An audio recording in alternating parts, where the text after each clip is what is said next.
In high definition, coverage you can count on.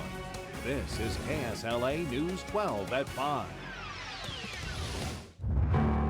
Justice delayed. An Arklatex convicted child killer remains on death row. I never recall Chris Sepulvado showing any remorse of anything. Chris Sepulvado's been too long where he's been. Too long. Finally, I just said, is he dead? I had nothing to do with the death of my son. He was scheduled to die tonight for the brutal murder of his 6-year-old stepson. We uncover new details about his date with death. A DeSoto Parish man remains on death row now after a judge delayed his execution, which was scheduled for tonight. It was delayed because the State Department of Corrections had not given Christopher Sepulvado enough information about the drug that was going to be used to kill him. We have team coverage tonight. New information tonight. An attorney for the Department of Corrections tells KSLA News 12 an appeal of the delay of that execution is expected to be heard tomorrow before the Fifth Circuit Court of Appeals in New Orleans. We begin our team coverage tonight with a trip back to the scene of the crime, where our community is still coping 20 years after tragedy. Nothing can crush the heart of a kindergarten teacher more Every morning when he came to school, he hugged people that he saw. than hearing that one of your students passed away. Devastated and shocked, and no way this could have happened to this child. March 8th, 1992, word spread quickly in the small town of Mansfield of 6-year-old Allan Mercer's death. Diane Dees was in church. Then you begin to wonder, was there something I missed? Was there something going on that I should have noticed? The little boy was rushed from his home on Church Street to DeSoto Hospital. His stepfather, Christopher Sepulvado, carried him inside, and Dr. Jeffrey Evans was there. Is obviously he'd been burned badly because the flesh was coming off of him. Sepulvado told investigators it was an accident. The boy slipped into a tub of hot water.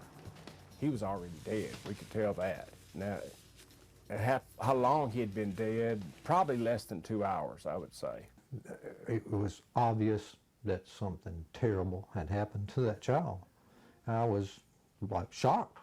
Lieutenants Tony Joe Morris and Judson Reeves were called to investigate. They interviewed Christopher Sepulvado and the boy's mom, Yvonne, and then gathered evidence at the home, along with witness accounts. They found out that Christopher Sepulvado abused and tortured little Allan Mercer after the boy soiled his pants at school.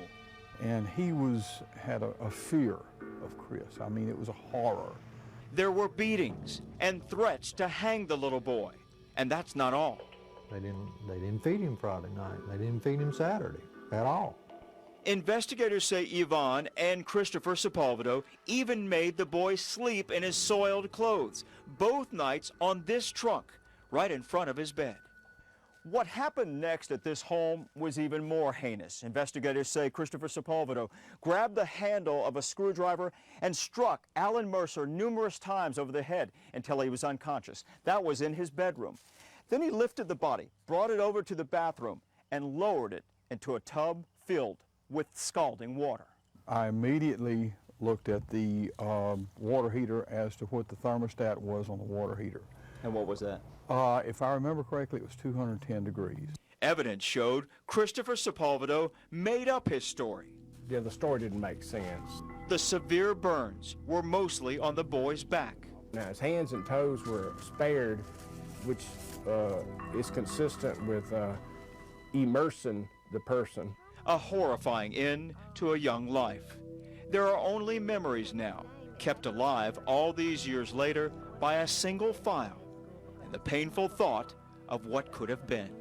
When I grow up, I want to be a doctor, and he will never get to grow up, and he will never get to be a doctor. For her part, Yvonne Mercer Sepulvado served 7 years of a 21-year sentence for manslaughter. Investigators and the jury that convicted her say that she was far from innocent in the murder of her son 20 years ago. But as we continue our team coverage, Dominique, she tells you that she is innocent. She does, Pat, and actually for the first time, So Allan this Mercer's was mom is telling her side of the story to KSLA News 12. She agreed to sit down with me, now remarried, Yvonne Jones lives quietly just outside of Monroe. She helps out at a local beauty salon there, and she's written a book. Tonight, in an exclusive interview, I go one-on-one with Yvonne Jones, who says she is not the monster investigators made her out to be. Very precious angel. I went into a state of shock. I had nothing to do with the death of my son. See, it was my life.